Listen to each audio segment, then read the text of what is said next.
So the first thing that you're going to notice is you receive an email that says Virtual Event Portal Access. This is a welcome email that we send out to everyone on our platform. Once you click on here, it will give you your credentials. So you're going to use your email as your username, and your password is included as well. Before you hit this Visit Virtual Portal, you want to make sure that you're using Chrome in order to get onto the portal. So we're going to hit Visit Virtual Portal. I'm going to log out real quick so you can see what that would actually look like. And it would bring you to this page. You're going to put your credentials in and hit Login.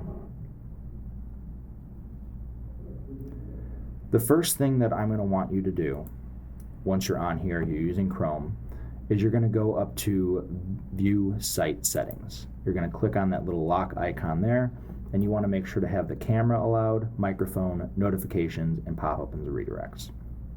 If you don't see those allowed, you can go to Site Settings, and you can make the changes here. So you have the camera, microphone, notifications, and pop-ups and redirects. So the first page you're going to run into is the lobby page. You'll probably notice that you have a welcome video that'll be playing here. The association's name who's having the event will be on the left-hand side, and what you'll see scrolling over on the right-hand side is all of our sponsors. On this page, you have the graphics that we created for this event, and on the right-hand side, you have the public chat specific to this lobby. So anyone who's on the portal or on this platform will be able to use this chat for everyone on the event. So it's specific to the lobby, but there's no restrictions on the lobby. Underneath, you have all the announcements. So these are announcements that might be made before, during, or after the event. And not everybody is using the lobby. Some people are just having it go right into sessions. I just thought it was important to bring it up. So it might go right into sessions, and I'm going to show you what the sessions look like. So once I'm in on the sessions, you'll see your schedule on the left-hand side. Now this is the schedule for the full event, and you can customize it to what sessions you want to be a part of. So if you hit this little plus icon, that will add it to your personal schedule. And then you can go, okay, personal schedule, and this is what it would be. The other thing that you're able to use to help organize this is, say, if you are a part of a hospital, or for instance, our industry, we have trade shows and webinars. Say if you're in a hospital, you might have these tracks as doctors, nurses, administrators. That way, it kind of helps organize what each seminar is for. We could also do this with formats, target audiences, and you could also organize this based on date or the speaker who's going to be speaking. But for me, I just like to use the personal schedule once I have it taken care of. So the first thing you're going to notice is you have a pre-roll video that will be up here first.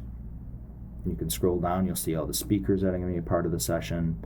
You're going to see the description, as well as any files like PDFs or PowerPoints they might want to include. On the right-hand side, you have a chat specific for this session. So every session has its own specific chat, and that is how that works. So it's not going to be tied in with the lobby or any other sessions. Next, I want to show you what it's going to look like once you jump onto a webinar. So this is the pre-roll video I have for this. Once it starts up live, that pre-roll video will turn into this one. So I already know I have a Zoom webinar started on here, so I'm going to click on that. So the first thing I'm going to see is I'm going to see the live stream occurring, and I'm going to want to make sure to join audio by computer. Now I'm not going to do it here because it will overtake my microphone, so I'm not going to click that. I'm just going to X out, show that it works, and then scroll down. You still have the speaker, the chat over on the right-hand side, and if for some reason you are having any issues, you can click, experiencing issues, and it'll give you a direct link. Right here, there is the Q&A button, so this is what you would use to, type out your question.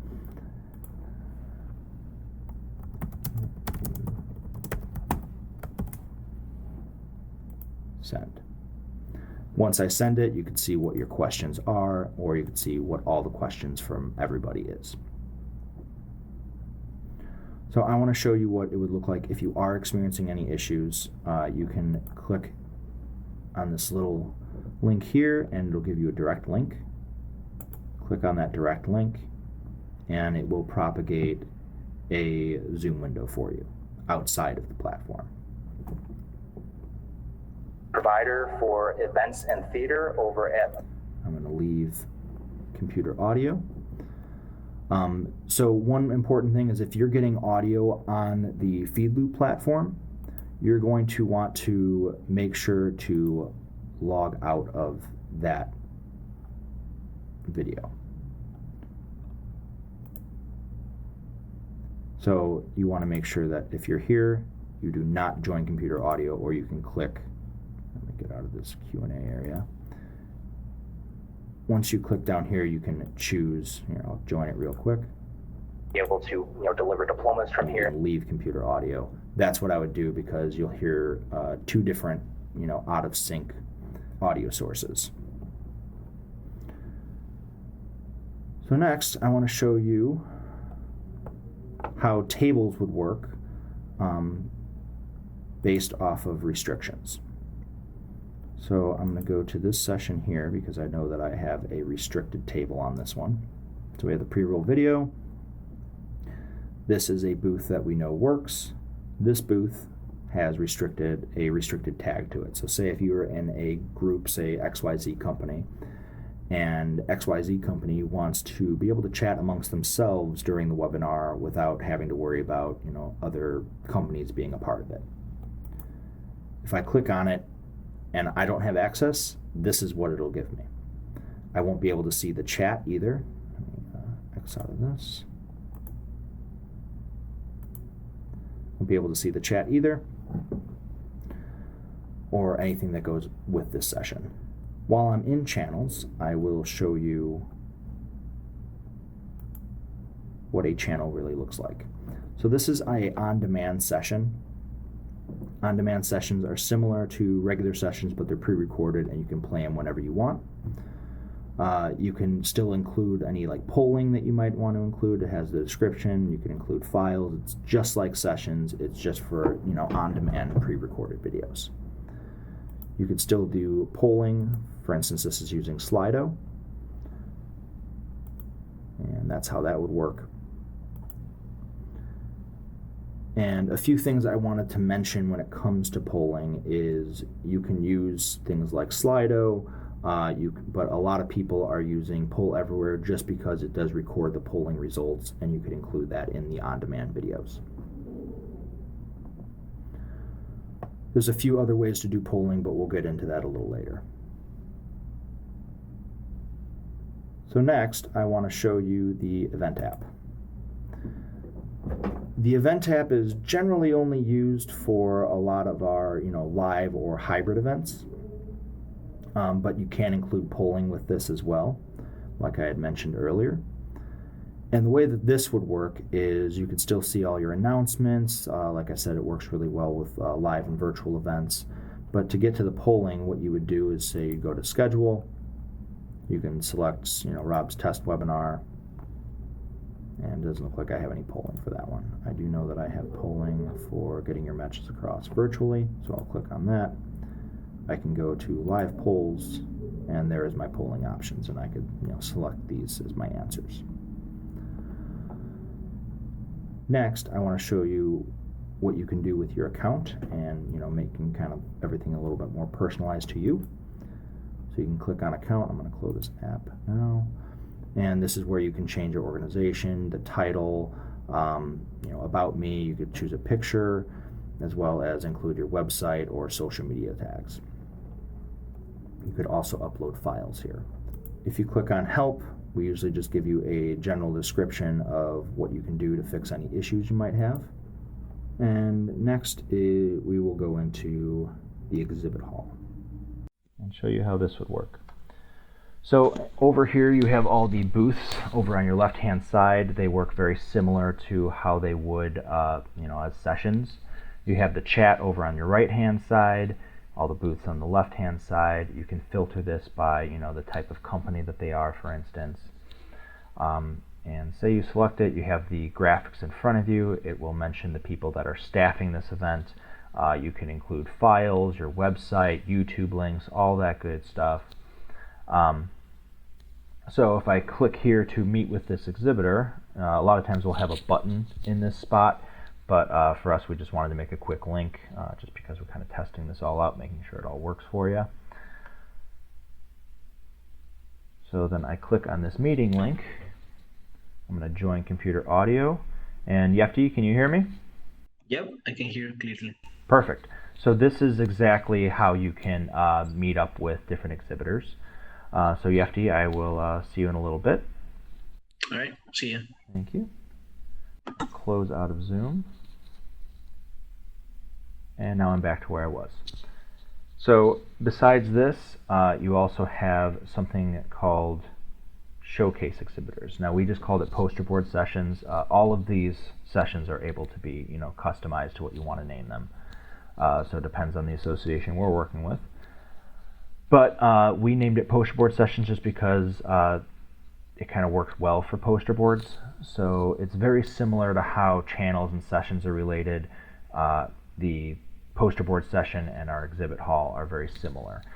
They have the person who's working the booth. You can include files, the website, chat on the right hand side, descriptions. You can include YouTube videos, things of that sort. So the next thing I want to show you is how networking would work. So if I go to networking and say I click on chats and I go, okay, I want to speak with Yefty. I can go here and I can send him a message saying something along the lines of, are you available to chat? Now this is going to pop up on his screen as a notification, and from here he can read his chat. He could take a look at his old chats, or what he can do is just go to the networking tab, select chats, select me, and we can chat from there. I could also hit join video call. And the first thing that's going to come up is I'm going to be able to see a preview of my microphone levels. I can see myself, and I can just join the meeting. So it's waiting for my video. The first thing you want to do is toggle this video switch on, and I am there. And boom, Yefty came right in. And Yefty, can you hear me? Yep, loud and clear. So this is how the chat functions would work. I'm just going to jump off of here. Thank you, Yefty. That was just wanted to be real quick with that. And that's really about it. There's a few other little functionalities that might be a part of this, but if you do have any questions, feel free to reach out. Play around with our platform once you get logged in. Just make sure that you're using Chrome and that you are, you have all the correct site settings. And another thing that's going to help you throughout this is to be able to connect up to hardline. Hardline internet is always just going to be stronger than Wi-Fi. Of course, if you can't get onto a hardwired internet, you're okay. Just something that I always try to do is always be connected as a Ethernet cable. So thank you, and hope to work with you soon.